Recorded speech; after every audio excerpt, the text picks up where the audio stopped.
স্বাগত দীপ্ত সংবাদে। আপনাদের সাথে আছি আমি আনোয়ারুল আলম। শুরুতেই জানাবো সংবাদ শিরোনাম। খাগড়াছড়িতে সহিংসতায় ৩ জন পাহাড়ি নিহত, সেনা সদস্য সহ আহত অনেকে, ১৪৪ ধারা জারি। নির্বাচনকে ঘিরে ইসির সংলাপ শুরু, কোনো শক্তির দ্বারা প্রভাবিত না হওয়ার পরামর্শ বিশিষ্টজনদের। নীলক্ষেতে ডাকসুর ব্যালট পেপার ছাপানো নিয়ে বিতর্ক, নির্বাচনের প্রভাব নেই জানালো প্রশাসন।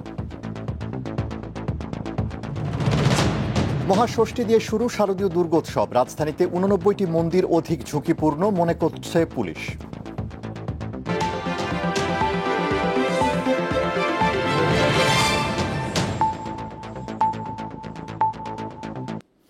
এবার বিস্তারিত। খাগড়াছড়িতে এক স্কুল ছাত্রী ধর্ষণের জেরে ডাকা অবরোধে সৃষ্ট সহিংসতায় ৩ জন পাহাড়ি নিহত হয়েছে, আহত হয়েছে কয়েকজন।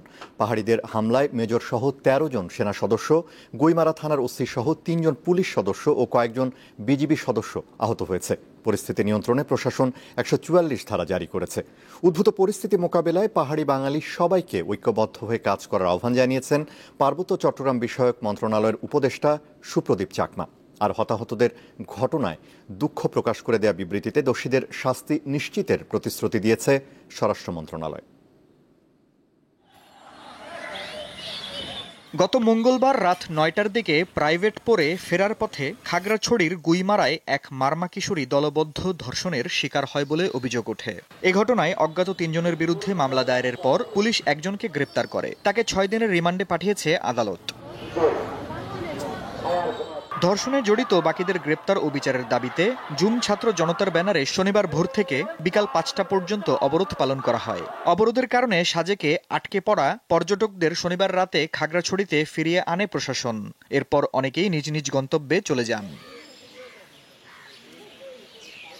দাবি আদায়ে রবিবার সকাল থেকে খাগড়াছড়ি জেলার বিভিন্ন স্থানে সড়কে টায়ার জ্বালিয়ে ও গাছের গুঁড়ি ফেলে বিক্ষোভ করেন অবরোধকারীরা।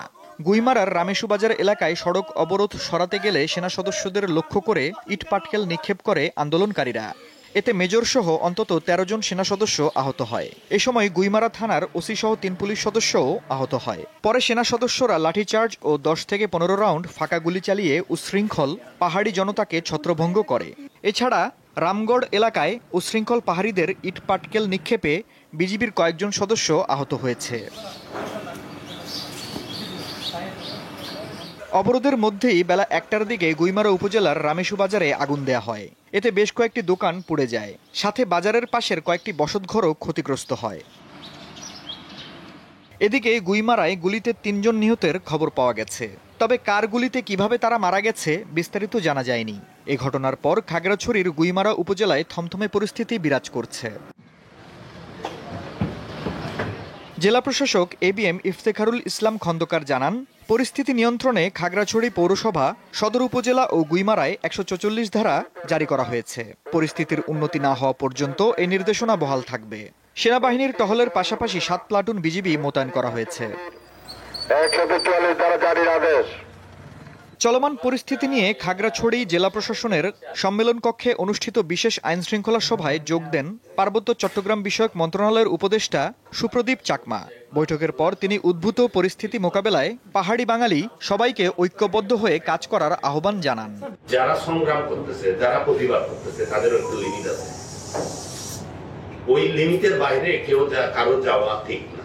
আমাদের সমাজের একটা অরাজকতা সিচুয়েশনটা উদ্ভব হয় অথবা তৈরি হয়, কেউ সুযোগ নেই, এটা আমি চাই না।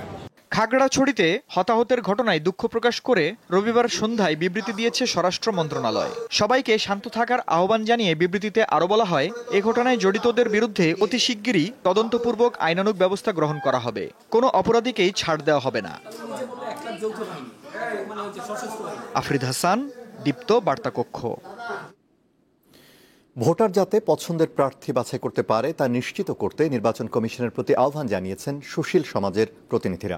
রবিবার প্রথম দিনের সংলাপে ইসিকে কোনো শক্তির দ্বারা প্রভাবিত না হওয়ার তাগিদ দেন তারা। বলেন, সরকারও যদি অবাধ নির্বাচনে বাধা সৃষ্টি করে তাহলে গণমাধ্যমকে তা জানাতে হবে। নির্বাচনের সুনির্দিষ্ট তারিখ ঘোষণারও পরামর্শ দেন তারা। ২০২৬ সালের ফেব্রুয়ারির প্রথমার্ধে ভোটের লক্ষ্যে কাজ করছে নির্বাচন কমিশন। এর অংশ হিসেবে অংশীজনদের সাথে সংলাপ করা হচ্ছে। রবিবার রাজধানীর আগারগাঁও নির্বাচন ভবনে প্রথম দিনের সংলাপে ২৬ জন বিশিষ্ট ব্যক্তিকে আমন্ত্রণ জানায় ইসি। বেশিরভাগ নাগরিকই এতে সাড়া দেননি। সকালে প্রথম ধাপের সংলাপে বক্তারা নির্বাচনে কালো টাকা ও পেশিশক্তির অপব্যবহার রোধ করার পরামর্শ দেন। সরকার যদি কোনো বাধা তৈরি করে, আইনগত হতে পারে, সরকারি কোনো উপদেষ্টাও যদি বাধা তৈরি করে, নির্বাচন কমিশনের দায়িত্ব হবে সেটাকে মিডিয়ার সামনে এসে এক্সপোজ করা। নির্বাচন কমিশনকে এই শক্তি অর্জন করতে হবে, এই সাহস অর্জন করতে হবে, তারা যাতে সরকারকে খবরদারি করতে পারে। কারণ শুধু নির্বাচন কমিশনের পক্ষে সুষ্ঠু, অবাধ, স্বচ্ছ নির্বাচন করা সম্ভব নয়। প্রত্যাশা করে আছি ওনারা একটা সুষ্ঠু নির্বাচন উপহার দেবেন। আরপিওর ব্যাপারে আমরা তাকিয়ে আছি। আইন মন্ত্রণালয়ে আমাদের শুধু নারী আন্দোলন না, নাগরিক সমাজের পক্ষ থেকে দেন দরবার করা হচ্ছে। বিকেলে দ্বিতীয় ধাপে শিক্ষাবিদদের সাথে সংলাপে বসে নির্বাচন কমিশন। এ সময় অংশীজনরা স্বচ্ছ নির্বাচনের স্বার্থে গণমাধ্যম কর্মীদের নির্বিঘ্ন যাতায়াত ও অবাধ তথ্য প্রবাহ নিশ্চিতের পরামর্শ দেন। পাশাপাশি সংসদ নির্বাচনের তারিখ সুস্পষ্ট করার তাগিদ দেন। নির্বাচনের সুস্পষ্ট ডেট, তারিখ সম্পর্কে এক ধরনের দুয়াশা আছে। সেটা যত তাড়াতাড়ি ঘোষণা করা হবে তত তাড়াতাড়ি বাংলাদেশ এবং বিদেশে যারা অপেক্ষা করছে নির্বাচন নিয়ে আমাদের দেশে, তত তাড়াতাড়ি তাদের সেই সন্দেহটা দূরীভূত হবে। সাংবাদিকদের কাছে পরিষ্কার চিত্রতা থাকলে সেটি যে কোনো প্রতিষ্ঠানের জন্য একটি শক্ত সেফগার্ড। দ্বিতীয় যে পয়েন্টটা বলতে চাচ্ছিলাম যে তথ্যের অবাধ প্রবাহ দরকার, কোনো কিছু লুকোছাপা না করা। প্রথম দিনের সংলাপ শেষে সিইসি আইটি সাপোর্টেড পোস্টাল ব্যালটের নিরাপত্তা নিয়ে উদ্বেগ প্রকাশ করেন। যারা ইলেকশনটাকে নস্যাৎ করতে চায় তারা তো সর্বশক্তি দিয়ে চেষ্টা করবে ইলেকশনটাকে ঠেকিয়ে দেওয়ার জন্য। এখন এই যদি তারা সাইবার অ্যাটাক করে বা ম্যালেরিয়া ঢুকাই দেয়, যেখানে বাংলাদেশ ব্যাংকের রিজার্ভই সেফ না, সেখানে আমার পোস্টাল ব্যালট কতটুকু সেফ এটা তো আমার বুঝতে হবে। পূজার ছুটি শেষে অক্টোবরে নারী নেত্রী, জুলাই যোদ্ধা, গণমাধ্যম কর্মী ও রাজনৈতিক দলগুলোর সঙ্গে সংলাপ করবে ইসি। শিউলি শবনম, দীপ্ত সংবাদ, ঢাকা। নীলক্ষেতে ব্যালট পেপার ছাপানোকে কেন্দ্র করে আবারও বিতর্কে ডাকসু নির্বাচন। নতুন বিতর্কের বিষয়ে বিশ্ববিদ্যালয় প্রশাসনের সুস্পষ্ট ব্যাখ্যা জানতে চান সাধারণ শিক্ষার্থী ও নির্বাচনে প্রতিদ্বন্দ্বিতাকারীরা। প্রশাসন বলছে, ব্যালট পেপার ছাপানোর স্থান বা সংখ্যা সুষ্ঠু নির্বাচনকে কোনোভাবে প্রভাবিত করে না। দীর্ঘ ৬ বছর পর অনুষ্ঠিত হয়েছে ঢাকা বিশ্ববিদ্যালয় ছাত্র সংসদ ও হল সংসদ নির্বাচন চলাকালীন কিছু বিতর্ক থাকলেও সবশেষ বিতর্ক তুঙ্গে উঠেছে নীলক্ষেতে ব্যালট পেপার ছাপা নিয়ে। এ নিয়ে বিভিন্ন প্যানেলের অভিযোগের পাশাপাশি সাধারণ শিক্ষার্থীরাও মাঠে নেমে এসেছে। চলুন জেনে নেই কি ভাবছে সাধারণ শিক্ষার্থীরা। ইতিমধ্যেই নিজেদের কাজ শুরু করেছে ডাকসু নির্বাচনে বিজয়ীরা। হঠাৎই বিতর্ক উঠায় শিক্ষার্থীরা বলছেন, এ নিয়ে প্রশাসনের পরিষ্কার জবাব দেওয়া উচিত। বিশ্ববিদ্যালয় প্রশাসন থেকে গঠিত যে নির্বাচন কমিশনটি রয়েছে, প্রথমত প্রশ্নের উত্তর দেওয়ার দায়িত্বটা হচ্ছে তাদের। আমরা এতদিন পরে এসে যখন দেখছি যে না, ভোটে হচ্ছে জালিয়াতি হয়েছে, তখন আমাদের ভোটটা আসলে কি হলো, সেটার সাথে আসলে প্রতারণাই হয়েছে বলে মনে হচ্ছে আমার এখন। সাধারণ শিক্ষার্থীর পাশাপাশি নির্বাচনের প্রতিদ্বন্দ্বিতাকারীরাও এই বিতর্ক নিয়ে প্রশাসনের পরিষ্কার জবাব চান। আমরা বিশ্ববিদ্যালয় প্রশাসনকে আহ্বান জানাবো, যেভাবে উত্তরটা দেওয়া যায় শিক্ষার্থীদের মনোভূতভাবে সেভাবে উত্তর দিন। কারণ এটা নির্বাচিত প্রতিনিধিরা কোনো কারণে তাদের কর্মকাণ্ড পরিচালনায় বাধাগ্রস্ত হবে, সেটা আমরা কখনোই চাই না। রবিবার সংবাদ সম্মেলনে ঢাকা বিশ্ববিদ্যালয়ের উপাচার্য জানান, ব্যালট পেপার ছাপানোর স্থান বা সংখ্যা সুষ্ঠু ভোটকে প্রভাবিত করে না। 5 বা 6 স্টেপ কমপ্লিট হলেই তখনই শুধুমাত্র এটি ব্যবহারযোগ্য হবে। অতএব এখানে কেউ পকেটে নিয়ে কেন্দ্রে যাওয়া বা এটি ব্যবহার করার কোনো সুযোগই নেই। নীলক্ষেত বিষয়ক তথ্যটি আমরা যথাসময়ে সরবরাহকারী আমাদেরকে জানাননি, সেটি তিনি লিখিতভাবে স্বীকার করেছেন, ক্ষমা প্রার্থনা করেছেন। আমরা সে অনুযায়ী ব্যবস্থা যা প্রয়োজন, আমাদের আইনে যা প্রয়োজন সেটি আমরা দেখব। তিনি জানান, ৩৯,৮৭৪ জন ভোটারের জন্য মোট 2,39,244টি ব্যালট প্রস্তুত করা হয়। ২৯,৮২১ জন ভোট দেয়ায় ব্যবহৃত হয়েছে ১,৭৮,৯২৬টি। অবশিষ্ট রয়েছে 60,৩18টি ব্যালট। মেহেদী হাসান, দীপ্ত সংবাদ, ঢাকা। দেশ পুনর্গঠনে সক্রিয় অংশ নিতে প্রবাসী বাংলাদেশিদের প্রতি আহ্বান জানিয়েছেন প্রধান উপদেষ্টা ডক্টর মোহাম্মদ ইউনূস। শনিবার যুক্তরাষ্ট্রের নিউ ইয়র্কে এক অনুষ্ঠানে অংশ নিয়ে এ আহ্বান জানান তিনি। একই অনুষ্ঠানে বিএনপি মহাসচিব মির্জা ফখরুল ইসলাম আলমগীর দেশ পুনর্গঠনে প্রবাসীদের ঐক্যবদ্ধ হওয়ার কথা বলেন।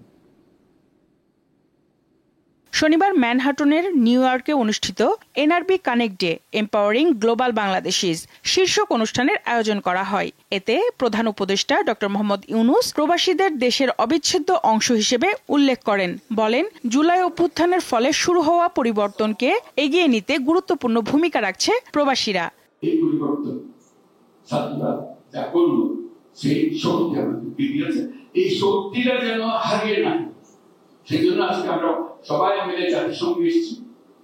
এই কথা সবার সাথে বলা যে এই জাতিসংঘে এসে আমরা সবাইকে জানিয়ে একসঙ্গে জানিয়ে দিচ্ছি এই ব্যাপারে আমরা জাতির সাথে আমরা এক।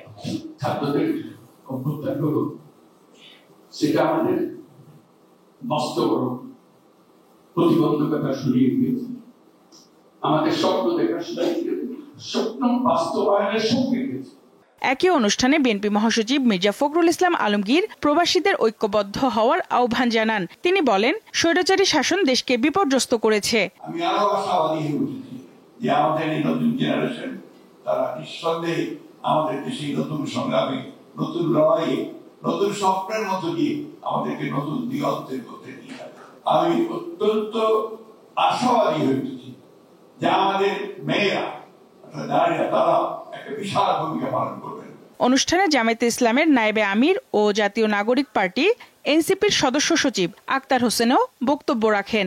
বাংলাদেশের স্বাধীনতা ও সার্বভৌমত্বের ব্যাপারে কোন আপোষ নেই। যতই বড় হোক, যতই ছোট হোক, যতই দূর থেকে হোক, যতই কাছে হোক, নাম্বার 2, আমরা সাস্টেইনেবল ডেমোক্রেসির ব্যাপারে ওয়াদাবদ্ধ। তারা বাংলাদেশকে বিশ্ব মঞ্চে উপযোগী এবং প্রতিযোগিতায় বাংলাদেশকে দেখতে চায়। এই প্রজন্ম তারা বাংলাদেশে কাউকে প্রশ্নের মধ্যে রাখতে চায় না, সকলকে জবাবদিহিতার মধ্যে নিয়ে আসতে চায়। শুভেচ্ছা নামের একটি মোবাইল অ্যাপের উদ্বোধন করেন প্রধান উপদেষ্টা, যা প্রবাসীদের প্রয়োজনীয় পরিষেবা, নির্দেশনা ও বিনিয়োগের সুযোগ তৈরি করবে। সঞ্জিতা প্লাবনী, দীপ্ত সংবাদ, ঢাকা। মহাষষ্ঠীর মধ্য দিয়ে শুরু হয়েছে শারদীয় দুর্গোৎসব। বাঙালি সনাতন ধর্মের অনুসারীদের সবচেয়ে বড় এই ধর্মীয় উৎসব ঘিরে রবিবার সকালে দেবী দুর্গাকে বরণের প্রস্তুতি শুরু হয়। চলে পূজা অর্চনা। এবছর সারা দেশে 33,000-এরও বেশি মণ্ডপে দুর্গাপূজা হচ্ছে। চণ্ডীপাঠ, ঢাকঢোলের বাজনা, ঘণ্টা, কাসর, উলুধ্বনি, ধূপ, আগরবাতি, আলপনা এই সবই দুর্গতি নাশিনী দেবী দুর্গাকে মর্তে আমন্ত্রণের আয়োজন। মন্ত্রপাঠ ও আরাধনায় আমন্ত্রণ জানানো হয় সিদ্ধিদাত্রীকে। কল্পারম্ভ ও বিহিত পূজার মধ্য দিয়ে শুরু হয় ষষ্ঠীর আনুষ্ঠানিকতা। সনাতন ধর্মের অনুসারীদের মতে দেবীর চৈতন্যে রয়েছে সমস্ত জগৎ। তাই তো ত্রিনয়নীর আরাধনায় ও প্রার্থনায় মগ্ন ভক্তরা। আমরা সবাই ভালো থাকি, দেশ থেকে খারাপ সবকিছু দূর হয়ে যায়। ভালোবাসার মাধ্যমে পৃথিবীর মানুষকে নিয়ে যেন আমরা সুখে থাকতে পারি। অসাম্প্রদায়িক চেতনা, আমরা সেই চেতনাটা ধারণ করতে চাই। উৎকণ্ঠা দূরে ঠেলে দেশ ও দশের সুখ সমৃদ্ধি ও শান্তি কামনায় নতজানু সনাতনীরা। আজকে ষষ্ঠী মাতার কাছে আমরা আমাদের সন্তানদের জন্য মঙ্গল কামনা করি। দেশের সার্বিক পরিস্থিতির যাতে উন্নতি হয়, সবকিছু যাতে আরেকটু স্টেবল হয়। দুর্গতি নাশিনীর আশীর্বাদের অপেক্ষায় ভক্তমন। এবার দেবী মর্তে এসেছেন গজে চড়ে, আর বিদায় নেবেন দোলায়। মা দুর্গা আজকে ষষ্ঠী রূপে সমস্ত আমাদের মায়েরা যারা আছে তাদের ছেলে মেয়েদের মেধা বৃদ্ধি, শিক্ষা লাভ এবং তাদের পরিপূর্ণ মঙ্গলময় জীবন তৈরি হোক, এই প্রার্থনা ছিল। দেবীর কৃপায় আমরা সব ধরনের যে প্রতিকূল অবস্থা সেগুলো থেকে মুক্তি পাবো এবং আমাদের উন্নতি এবং আমাদের শান্তি সমৃদ্ধি অব্যাহত থাকবে। 2 অক্টোবর দশমী তিথিতে প্রতিমা বিসর্জনে শেষ হবে এবারের শারদোৎসব। কল্পারম্ভ আর বিহিত পূজার মধ্য দিয়ে বোধনের ঘট স্থাপন।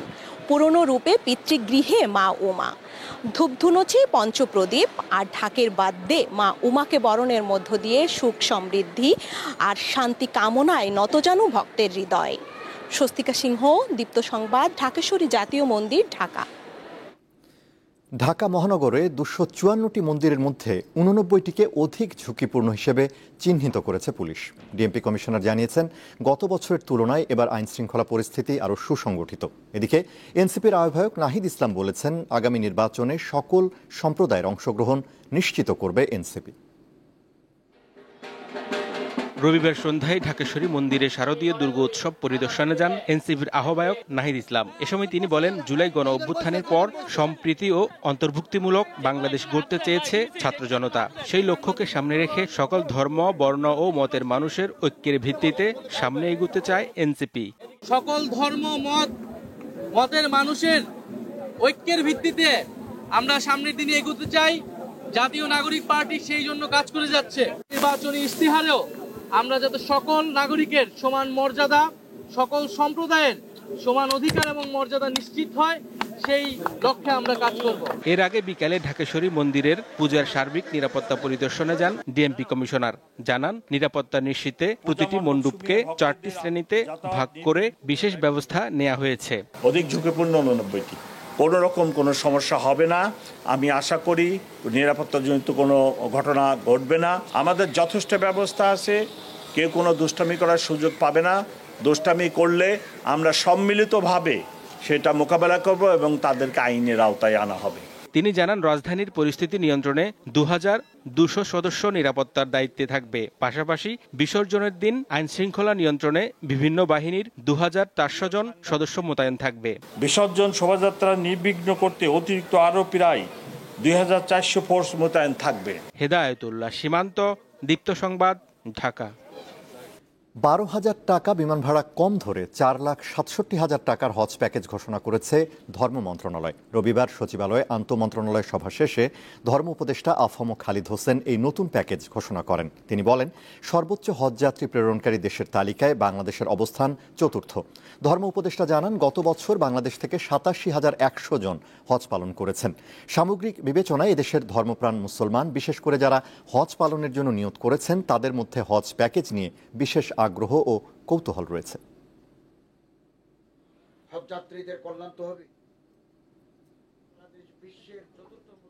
গত বছর বিমান ভাড়া ছিল 1,67,820 টাকা।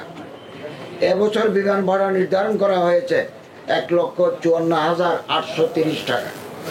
অর্থাৎ এবছর হজ যাত্রী প্রতি বিমান ভাড়া 12,990 টাকা কম। আগামী ডিসেম্বর মাসে অমর একুশে গ্রন্থমেলা আয়োজনের সিদ্ধান্ত স্থগিত করেছে আয়োজক বাংলা একাডেমি। রবিবার এক সংবাদ বিজ্ঞপ্তিতে বাংলা একাডেমি একথা জানিয়েছে। বিজ্ঞপ্তিতে বলা হয়েছে, প্রকাশক ও অন্য অংশীজনদের পরামর্শ অনুযায়ী পরবর্তী সময়ে নতুন তারিখ ঠিক করা হবে। বাংলা একাডেমির মহাপরিচালক অধ্যাপক মোহাম্মদ আজম গণমাধ্যমকে জানিয়েছেন, বইমেলা নির্বাচনের আগে করা সম্ভব হচ্ছে না। গত 21 সেপ্টেম্বর স্বরাষ্ট্র মন্ত্রণালয়ে আইন শৃঙ্খলা সংক্রান্ত এক সভায় অমর একুশে গ্রন্থমেলা জাতীয় নির্বাচনের পর আয়োজনের সিদ্ধান্ত হয়। সেই সিদ্ধান্ত সংস্কৃতি মন্ত্রণালয়ের মাধ্যমে বাংলা একাডেমিকে জানানোর পর ডিসেম্বরে বইমেলা করার সিদ্ধান্ত স্থগিত করা হলো। জুলাই গণঅভ্যুত্থানে সংগঠিত মানবতাবিরোধী অপরাধে ক্ষমতাচ্যুত প্রধানমন্ত্রী শেখ হাসিনা সহ 3 জনের মামলায় সবশেষ সাক্ষ্য দিয়েছেন। রবিবার আন্তর্জাতিক অপরাধ ট্রাইব্যুনাল 1-এ মামলার তদন্ত কর্মকর্তা আলমগীর সাক্ষ্য দেন। তার দেয়া জবানবন্দির ওপর জেরার জন্য সোমবার দিন ঠিক করা হয়েছে। জুলাই আন্দোলনের এক পর্যায়ে গত বছরের 5 আগস্ট দেশ ছাড়েন সাবেক প্রধানমন্ত্রী শেখ হাসিনা। এরপর গণ অভ্যুত্থানে সংগঠিত মানবতা বিরোধী অপরাধের বিচারের উদ্যোগ নেয় অন্তর্বর্তীকালীন সরকার। শেখ হাসিনা, সাবেক স্বরাষ্ট্রমন্ত্রী আসাদুজ্জামান খান ও সাবেক পুলিশ প্রধান চৌধুরী মামুনের বিরুদ্ধে অভিযোগ আনা হয়। তদন্ত শেষে শুরু হয় বিচার কার্যক্রম। রবিবার 3 আসামির বিরুদ্ধে সবশেষ সাক্ষী তদন্ত কর্মকর্তা মোহাম্মদ আলমগীর জবানবন্দি দেন। আলমগীর মামলার 54তম সাক্ষী। তার জবানবন্দির শুরুতে জুলাই গণ অভ্যুত্থানের 17টি ভিডিও দেখানো হয়। এসব ভিডিওতে জুলাই আগস্টে সংগঠিত অপরাধের ভয়াবহতা তুলে ধরা হয়েছে। স্বচ্ছ বিচারের স্বার্থে মামলার কার্যক্রম বিভিন্ন মাধ্যমে সরাসরি সম্প্রচার করা হয়। তাদের কর্তৃক যে মানবতা বিরোধী অপরাধ সংগঠিত হয়েছে, তাদের নেতৃত্বে যে মানবতা বিরোধী অপরাধ সংগঠিত হয়েছে, তাদের নির্দেশে যে মানবতা বিরোধী অপরাধ সংগঠিত হয়েছে তারই বিচারের সর্বশেষ সাক্ষী 17টি ভিডিও ফুটেজ অনারেবল ট্রাইব্যুনালে উপস্থাপন করেছেন। এদিকে জুলাই মানবতা বিরোধী অপরাধের মামলায় জাসদ সভাপতি হাসানুল হক ইনুর পক্ষে আইনজীবী জেটাই খান পান্না লড়বেন বলে জানিয়েছেন তিনি। জনাব হাসানুল হক ইনুর পক্ষে তার বিরুদ্ধে যে মামলাটা ছিল সেটা চার্জশিট দিয়ে দেওয়া হয়েছে 2 নম্বর কোর্টে এবং 2 নম্বর কোর্ট সেটা অ্যাকসেপ্টও করছে, কিন্তু এটা লিস্টে আগে থেকে ছিল 1 নম্বর কোর্টে। মাহিদুর রহমান, দীপ্ত সংবাদ, ঢাকা। রাজধানীর আজিমপুরে দায়রা শরীফ আবাসিক এলাকায় সাবেক সংসদ সদস্য হাজি সেলিমের মালিকানাধীন গুলশানারা মাসুদা টাওয়ারে অভিযান চালিয়ে 6টি বিলাসবহুল গাড়ি উদ্ধার করেছে যৌথ বাহিনী। রবিবার সকালে এ অভিযান পরিচালনা করে যৌথ বাহিনী, নির্বাহী ম্যাজিস্ট্রেট ও পুলিশ। গুলশানারা মাসুদা টাওয়ারের আন্ডারগ্রাউন্ড পার্কিংয়ের একটি গোপন কক্ষ থেকে গাড়িগুলো উদ্ধার করা হয়। সেখানে কয়েক কোটি টাকা দামের গাড়িগুলো লুকিয়ে রাখা হয়। এর মধ্যে রয়েছে 2টি BMW, এছাড়া একটি কালো রঙের নিশান পেট্রোল, একটি সাদা প্রোটন প্রাইভেট কার, একটি সাদা টয়োটা IST এবং একটি লাল টয়োটা। বর্তমান সরকার তথ্য অধিকার আইনে দৃষ্টান্ত স্থাপনে ব্যর্থ হয়েছে, কিন্তু স্বচ্ছতা ও জবাবদিহি নিশ্চিতে এই আইনের কার্যকারিতার বিকল্প নেই। রবিবার আন্তর্জাতিক তথ্য অধিকার দিবসের আলোচনায় বক্তারা একথা বলেন। আন্তর্জাতিক তথ্য অধিকার দিবস 2025 উপলক্ষে রবিবার রাজধানীর গুলশানে এই সেমিনারের আয়োজন করে তথ্য অধিকার ফোরাম। এতে গণমাধ্যম কর্মী এবং তথ্য অধিকার বিষয়ে কাজ করা দেশি বিদেশি সংস্থার প্রতিনিধিরা অংশ নেন। এ সময় বক্তারা বলেন, তথ্য জানার অধিকার বর্তমানে একটি বিপজ্জনক অবস্থায় দাঁড়িয়েছে। টিআইবির নির্বাহী পরিচালক বলেন, দেশে শতকরা 60% প্রতিষ্ঠান তথ্য অধিকার আইনের বাইরে, যা কোনোভাবেই গ্রহণযোগ্য নয়।